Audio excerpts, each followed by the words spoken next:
Hello everyone, कैसे हैं आप सब। अमन के चैनल में आप सबका स्वागत है।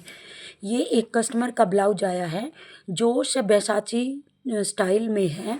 चलिए आज इसकी कटिंग कर लेते हैं। पहले मैं आपको ब्लाउज दिखा देती हूँ, ब्लाउज कैसा है और कटिंग कैसे करना है। ये देखिए ब्लाउज का बैक पार्ट है, बैक पार्ट है उसका डीप नेक है और ये फ्रंट पार्ट। इसमें 3 टक्स डली हैं और ये आगे से देखिए इसकी बेल्ट कटी हुई नहीं है, इसमें बैक हुक लगानी है। चलिए हम ब्लाउज की कटिंग कर लेते हैं। मैंने अस्तर को धुल के आयरन करके रेडी करके रख लिया है। इसके ब्लाउज की लंबाई 16 इंच है। मैंने 1 इंच एक्स्ट्रा करके 17 इंच इसकी ब्लाउज की लंबाई ले ली है। और इसका डीप नेक है तो हमें इसका शोल्डर कम रखना है, इसलिए मैंने इसका शोल्डर 5 इंच का लिया है। इसका फ्रंट नेक जो है वो 10 इंच का रेडी है और इसका बैक नेक है 11.5 इंच का रेडी। इसलिए मैंने इसका शोल्डर लिया है 5 इंच का और आर्म होल भी मैंने 5 का लिया है, क्योंकि इसका जो आर्म होल के नीचे का डीप है वो कस्टमर को थोड़ा ज़्यादा डीप चाहिए रहेगा, क्योंकि उनका जो आर्म होल के नीचे का उनको थोड़ा नीचे तक डीप चाहिएगा। तो उसका हमने 1.5 इंच का डीप नीचे तक रखा है।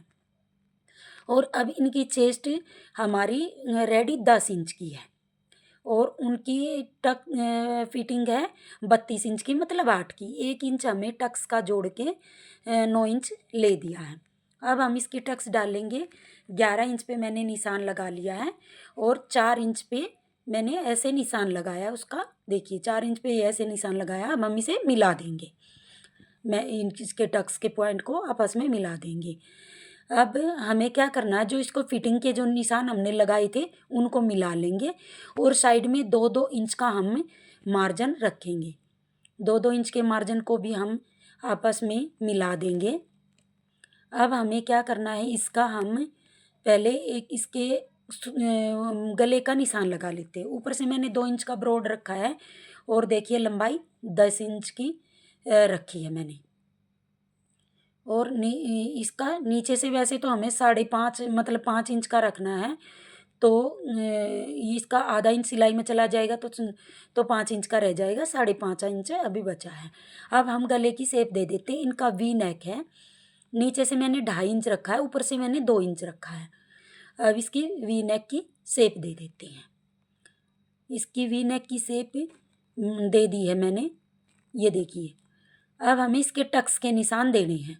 2 इंच पे मैं दूरी का निशान दूंगी और 2 इंच पे मैं ऊपर का भी 2-2 इंच पे मैंने दोनों निशान लगाए हैं। और शोल्डर के ये आर्म होल के ऊपर की जो गोलाई है मैंने वहाँ से नाप के 6 इंच पे निशान दे दिया है। अब हम इन निशानों को मिला देंगे। ये 2 इंच वाले निशान और आर्म होल वाला निशान मिला दिया मैंने। और जो दूसरा 2 इंच का निशान है वो मैंने ऐसे अंदाजे से मिलाया है। ये देखिए अब गला गला भी के भी निशान पूरे हो गए हैं। अब हमें लगाना बेल्ट का निशान। अब मैंने देखिए ये 11.5 पे एक निशान लगाया है, जिसका हम बेल्ट की जो आगे से नोक की शेप देंगे और पीछे से मैंने बेल्ट पे लगाया है 13.5 पे निशान। ये दोनों 13.5 वाले निशान हम मिला देंगे आपस में। अब जो मैंने 11.5 पे मिलाया है उसकी शेप दे देंगे, टक्स तक हम गोलाई दे देंगे। ये आगे से, क्योंकि इसके बैक हुक है तो हमें आगे से कट नहीं करना है, आगे से तो हमें ऐसे ही रखना है। ये फ्रंट पार्ट, हमारे फ्रंट पार्ट की निशान लगकर रेडी हो गए हैं। अब हम इसे कट कर लेते हैं। ये हमारा अस्तर का कपड़ा है जिसको हम कट कर लेते हैं। ये हमारा फ्रंट पार्ट देखिए कट के रेडी हो गया है। अब हम बैक पार्ट का निशान लगाएंगे। बैक पार्ट का पहले मैं जो जिस पट्टी पे हुक आई लगते हैं उस पट्टी का आधा इंच मार्जिन अलग से निकाल दूंगी। उसको हमें जोड़ना रहता है, पट्टी लगानी रहती है, इसलिए हम मार्जिन का कपड़ा अलग से ले लेंगे। अब मैंने लंबाई ले ली है, 16 इंच रेडी है, 1 इंच प्लस करके मैंने 17 इंच की लंबाई ली है। और अब हम इस निशान को मिला देंगे आपस में।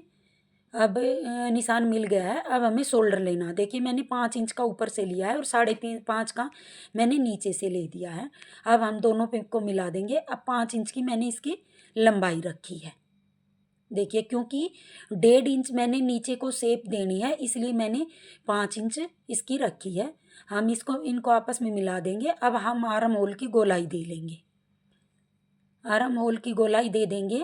और अब देखिए, हमें नीचे की जो शेप देनी है उसको मुझे 1.5 इंच तो कम से कम नीचे जाना है, क्योंकि कस्टमर को इतना नीचे ही चाहिए है। ये देखिए, नीचे तक मैंने गोलाई दे दी है 1.5 इंच तक। अब इनका टक्स का निशान लगा लेंगे। मैंने 11 इंच पे लगाया है और 4 इंच पे इधर से मैंने लगाया है। इनके टक्स के निशान को हम आपस में मिला देंगे। अब चेस्ट है हमारी 10 इंच, 10 इंच पे और 2 इंच का हम मार्जिन रखेंगे। नीचे से हमारी 8 की है, 1 इंच का टक्स का रख के 9 पे लगा देंगे और 2 इंच का मार्जिन रख लेंगे। अब हम आपस में निशान मिला लेंगे। ये देखिए, निशान मिल गए हैं। अब हम इसे कटिंग कर लेते हैं। ये हमारा बैक पार्ट है, इसके बैक में हुक लगेंगे। अब हम गले का निशान लगाएंगे। इनका डीप नेक गला है, 11.5 का रेडी रखना है। और नीचे से हमें 4.5 या 5 इंच की पट्टी ही छोड़नी है, नीचे जो हुक लगेंगे ना उसमें। ये देखिए, अब मैंने यहाँ की जो शोल्डर पट्टी है उनकी 2 इंच की रखनी है रेडी, तो मैंने 2.5 इंच की रख ली है। आधा इंच बाजू अटैच करने में चला जाएगा, तो मैंने और नीचे से मैंने जो इनका गला वो नीचे से 3 इंच का ले लिया है। अब हम इसको आपस में मिला देंगे और इसकी गले की हम शेप दे देंगे। इनका वी नेक गला है, क्योंकि पूरे ब्लाउज में समोसा लेस लगेगी। इन्होंने सामने का गला और बैक गला दोनों ही वी नेक रखे हैं। अब हम इसको कटिंग कर लेंगे, पूरे निशान के ऊपर से कटिंग कर लेंगे। ये अब हम इसकी फिटिंग का भी कटिंग कर लेंगे, फिटिंग के निशान के ऊपर से। ब्लाउज का बैक पार्ट भी कट गया है। अगर वीडियो पसंद आए तो वीडियो को लाइक शेयर सब्सक्राइब ज़रूर कीजिएगा। अब मैंने क्या किया है, देखिए, मैन कपड़ा ले लिया है, मैन ऊपर का। अब हम उसके ऊपर मैंने जमा लिया है नीचे से। इसका जो बॉर्डर है वो नीचे किया है, क्योंकि इसके बैक में हुक लगेंगे, तो मैंने ओपन एरिया की तरफ इनका गला रख दिया है। ओपन एरिया जो उधर की तरफ है, ये उस साइड से मैंने ये रख के कट कर लिया है। ये बैक पार्ट कटिंग हो गया। अब फ्रंट पार्ट, इनका जो बंद हिस्सा है वो मैंने अपनी तरफ रखा, क्योंकि इसमें बैक में हुक लगेंगे और फ्रंट पार्ट जो है इनका पूरा बंद रहेगा। अब हम इसको पूरा रख के कटिंग कर लेंगे पूरा उसके ऊपर से। अब ये देखिए, ये बेल्ट की जगह, क्योंकि इसमें बेल्ट पूरी ज्वाइंट है, उसमें कोई कट नहीं है। इसको कट कर लेंगे पूरा निशान के ऊपर से। ये पूरा देखिए, पूरे उसके बराबर बराबर से कट कर तैयार है। ब्लाउज कट कर तैयार है। वीडियो पसंद आए तो लाइक से सब्सक्राइब कीजिएगा। Thank you.